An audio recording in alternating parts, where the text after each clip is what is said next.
الحمدللہ الحمدللہ رب العالمین والعاقبۃ للمتقین والصلاۃ والسلام علی رسولہ الکریم اما بعد فاعوذ باللہ من الشیطان الرجیم بسم اللہ الرحمن الرحیم الرحمن علم القرآن خلق الانسان علمہ البیان آمنت باللہ صدق اللہ العظیم بلغنا رسولہ النبی الکریم الامین المکین الرحیم۔ ایک مرتبہ بآواز بلند درود شریف۔ اللہم صلی علی سیدنا مولانا محمد وعلی آل سیدنا مولانا محمد وعلی آلہ واصحابہ وبارک وسلم۔ اونچی آواز نال صلاۃ والسلام۔ الصلاۃ والسلام علیک یا رسول اللہ، الصلاۃ والسلام علیک یا حبیب اللہ، الصلاۃ والسلام علیک یا محمد۔ آج کی ہماری بزم، ہماری مقدس نشست ایک عظیم عالم دین حضرت علامہ مولانا مفتی بشیر احمد فردوسی دامت برکات عالیہ قدسیہ نور اللہ مرقدہ کی ایصال ثواب کی خاطر یہ انعقاد محفل کی گئی ہے۔ تو آج کا جتنا جو ثواب ہوگا، آج کا بولو ثواب ہوگا، ہم سب مل کر پہنچائیں گے علامہ بشیر احمد فردوسی رحمہ اللہ تعالی علیہ کی روح کو۔ ہم ثواب پہنچائیں گے، اسی کو کہتے ہیں ایصال ثواب۔ اسی کو کیا کہتے ہیں؟ ثواب۔ کیونکہ ہم نے ایک مختصر محفل شروع کی ہے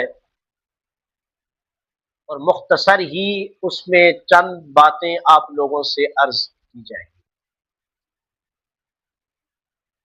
یہ جو دین کی بقا ہے، اسلام کی بقا ہے، یہ علماء کی قربانیاں ہیں۔ علماء اسلام کی کیا ہیں؟ قربانیاں ہیں۔ انہوں نے یہ قربانیاں دی، آج ہم اسلام اور دین کو اس حایت میں، اس صورت میں، اس شکل میں دیکھ رہے ہیں۔ قرآن عظیم فرقان مجید کے بے شمار مقامات پر علم کی فضیلت کو بیان کیا گیا، علم کی فضیلت کو بیان کیا گیا۔ ظاہر بات ہے، جو شعبہ جتنا مقدس ہوتا ہے، اس شعبے کو چلانے والا، پڑھانے والا بھی اتنا مقدس ہے۔ جس شعبے کی جتنی بڑی عظمت ہوتی ہے، جس شعبے کی جتنی بڑی شان ہوتی ہے، اس شعبے میں کام کرنے والے کا بھی اتنا بڑا مقام ہوتا ہے، اتنا بڑا مقام۔ اللہ پاک نے قرآن عظیم فرقان مجید میں ارشاد فرمایا، الرحمن علم القرآن، الرحمن علم القرآن۔ اب رحمان وہ ہے علم القرآن، جس نے قرآن سکھا دیا، جس نے یعنی رحمان وہ ذات ہے جس نے علم القرآن، قرآن سکھا دیا۔ اب یہاں تھوڑا قابل توجہ بات ہے، اللہ خود کہہ رہا ہے کہ میں رحمان ہوں اور میں نے قرآن سکھایا ہے، میں نے قرآن سکھایا ہے۔ یہ جو قرآن سکھایا جاتا ہے اس کی دو صورتیں بنتی ہیں۔ علم جو پڑھایا جاتا ہے، اس علم کے پڑھانے کی، پڑھنے کی دو صورتیں بنتی ہیں۔ بات سمجھیے آپ لوگوں کو یہ نہیں آئی؟ یہ جو ہم علم پڑھتے ہیں، قرآن جو پڑھتے ہیں، اس پڑھنے کی، سیکھنے کی دو صورتیں بنتی ہیں۔ ایک صورت جس کو بالواسطہ کہتے ہیں، استاد کے ذریعے علم پڑھنا۔ کس کے ذریعے پڑھنا؟ استاد کے ذریعے، کسی انسان کے ذریعے علم حاصل کرنا۔ جس طرح آپ لوگ قرآن پاک حفظ کرتے ہو قبلہ استاد صاحب کے ذریعے، اور کتب والے حدیث، فقہ، باقی علوم اس فقیر سے حاصل کرتے ہو، یہ بالواسطہ ہے۔ یہ کیا ہے؟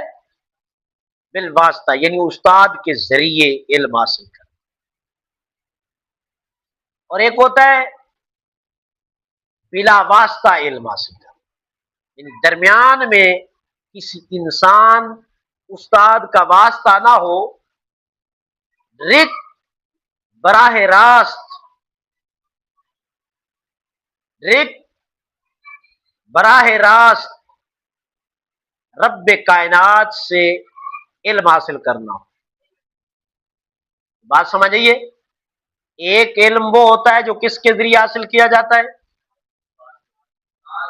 اس کو کہتے ہیں بالواسطہ۔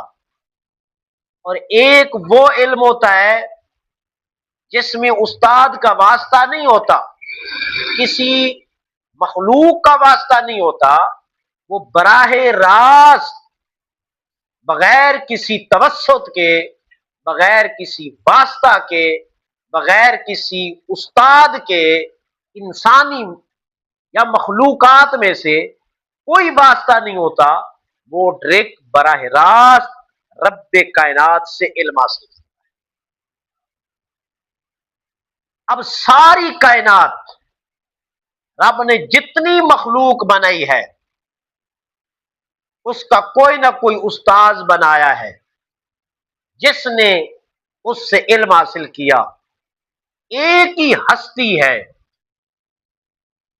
ایک ہی ذات ہے، علمہ القرآن، ایک ہی مقدس شخصیت ہے جس میں دنیا میں کوئی اس کا استاد نہیں ہے۔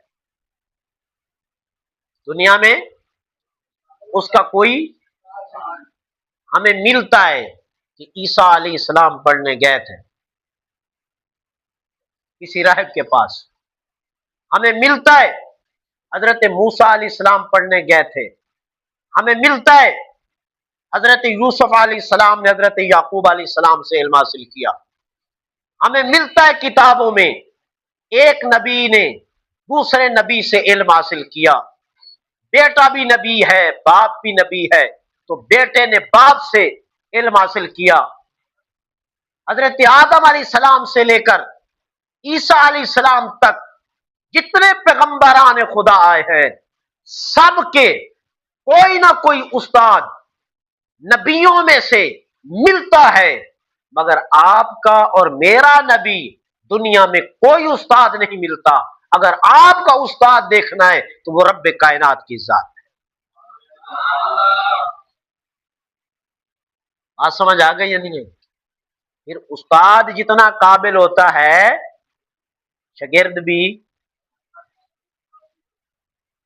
قانون ہے دنیا ہے میرے بھائی، استاد جتنا قابل ہوتا ہے شاگرد بھی اتنا قابل ہوتا ہے۔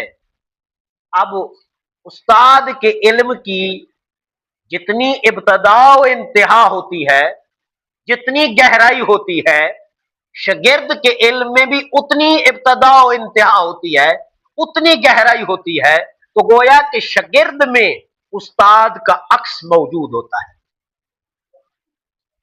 استاد کا عکس موجود ہوتا ہے۔ یار اندہ استاد بڑا قابل ہے، یہ بھی کیوں میاں قابل نہ ہو نہ استاد جو قابل ہے، اس کا استاد قابل تھا تو یہ بھی قابل بنا، تو استاد جس کا جتنا قابل ہوگا اس کے اندر علم بھی اتنا زیادہ ہوگا۔ دنیا کے اساتذہ میں جتنے استاد پائے جاتے ہیں دنیا میں، ان اساتذہ کے علم کی ابتدا بھی ہے، علم کی انتہا بھی ہے، علم کا ظاہر کی بھی ابتدا ہے، علم کے ظاہر کی بھی انتہا ہے، اور علم کے باطن کی بھی ابتدا ہے، اور علم کے باطن کی بھی انتہا ہے۔ اگر آپ تھوڑا سا قرآن عظیم فرقان مجید کا مطالعہ کریں تو امام فخر الدین رازی رحمت اللہ تعالی علیہ فرماتے ہیں کہ الحمد سے لے کر بناس تک قرآن کے ہر حرف سے علم کے 4 چشمے جاری ہوتے ہیں۔ حرف سے مراد الحمد نہیں ہے، حرف سے مراد للہ نہیں ہے، حرف سے مراد رب نہیں ہے، حرف سے مراد العالمین نہیں ہے، حرف سے مراد الف، لام، ہا، میم، دال، الگ الگ یہ حرف ہیں۔ امام فخر الدین رازی فرماتے ہیں ہر حرف کے اندر سے 4 علم کے چشمے نکلتے ہیں۔ کتنے؟ 4۔ مثلا الحمدو کی الف ہے، اس الف میں علم کے 4 چشمے نکلتے ہیں، ایک ابتدا، ایک انتہا، ایک ظاہر، ایک باطن۔ جس نے جتنا غوطہ لگایا اس کو اتنا ہی ملا، جس نے جتنا غوطہ لگایا اس نے اتنا ہی بیان کیا، جس نے ظاہر میں غوطہ لگایا اس کو ظاہر ملا، جس نے باطن میں غوطہ لگایا اس کو باطن ملا، جس نے ابتدا کو پرکھا اس کو ابتدا ملی، جو انتہا تک پہنچا اس کو ابتدا بھی ملی، اس کو انتہا بھی ملی۔ بات سمجھ آئی یا نہیں آئی؟ اب یہ جو دنیا کے استاد ہیں ان کے علوم کی ابتدا بھی ہے، ان کے علوم کی انتہا بھی ہے، ان کا جو ظاہر ہے اس ظاہر کی بھی ابتدا ہے، اس ظاہر کی بھی انتہا ہے، اور ان علماء کے جو باطن ہے، باطنی علوم رکھتے ہیں، ان باطنی علوم کی بھی ابتدا ہے اور باطنی علوم کی بھی انتہا ہے۔ یعنی دنیا کے اساتذہ یہ حدوں میں پائے جاتے ہیں، حدود میں پائے جاتے ہیں۔ اس وجہ سے جو استاد کا علم حدوں میں موجود ہوگا اس کے شاگرد کا علم بھی حدوں میں موجود ہوگا، اس کے شاگرد کا علم بھی بولو حدوں میں محدود ہوگا۔ کسی نے کہا میں نے منطق پڑھی ہے، کسی نے کہا میں نے فلسفہ پڑھا ہے، کسی نے کہا میں نے حدیث پڑھی ہے، کسی نے کہا میں نے تفسیر پڑھی ہے، کسی نے کہا میں نے علم کلام پڑھا ہے، کسی نے کہا میں نے علم بیان پڑھا ہے، کسی نے کہا میں نے اسماء الرجال پڑھا ہے، کسی نے کہا میں نے فارسی پڑھی ہے، کسی نے کہا میں نے تصوف پڑھا ہے، کسی نے کہا میں نے سلوک پڑھا ہے، کسی نے کہا میں نے سائنس پڑھی ہے، کسی نے کہا میں نے یہ علم پڑھا ہے، یہ علم پڑھا ہے۔ یہ سب کچھ بتانا یہ علم کی حدیں ہیں، وہ حد تعین کرتا ہے، مگر کائنات میں ایک ایسی ہستی بھی ہے جس کے علم کی نہ حدیں ہیں، نہ اس کی ابتدا ہے، نہ انتہا ہے، نہ اس کے اول کی انتہا ہے، نہ اس کے آخر کی انتہا ہے۔ وہ کون سی ہستی ہے؟ وہ تیرا اور میرا نبی ہے۔ کیوں؟ کس وجہ سے؟ کہ میرے نبی کا جو استاد ہے، میرے نبی کا جو استاد ہے وہ کوئی دنیا کا استاد نہیں ہے، وہ صرف ایک شعبے میں مہارت رکھنے والا استاد نہیں ہے، وہ کسی حدوں میں آنے والا نہیں ہے، اس کا تو وہ علم ہے جس کے اندر تمام علوم بند ہے۔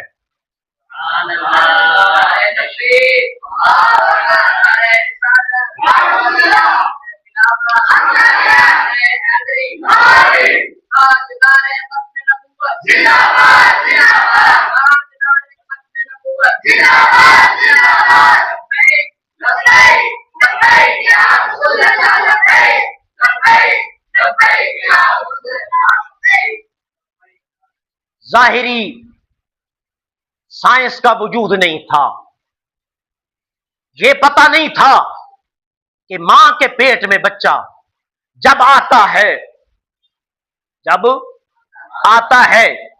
تو کتنے دن کے بعد اس کی شکل بنتی ہے، کتنے دن کے بعد وہ خون بنتا ہے، کتنے دن کے بعد وہ گوشت کا لوتھڑا بنتا ہے، کتنے دن کے بعد وہ ایک جسم کی شکل بنتی ہے، کتنے دن کے بعد وہ لڑکی یا لڑکے کی شکل میں آتا ہے، کتنے دن کے بعد اس میں روح ڈالی جاتی ہے، کتنے دن کے بعد اس کے اعضاء مکمل ہوتے ہیں، کتنے دن کے بعد یہ سب کچھ سائنس ایجاد نہیں ہوئی تھی، سائنس بنی نہیں تھی، سائنس پیدا نہیں ہوئی تھی، سائنسدان پیدا نہیں ہوئے تھے، اس وقت سے رب کائنات نے قرآن میں پورا نقشہ بیان کر دیا کہ کب بچہ پیدا ہوتا ہے پیٹ میں، کیسے پیدا ہوتا ہے، وہ لوتھڑا کب بنتا ہے، وہ گوشت کب بنتا ہے، وہ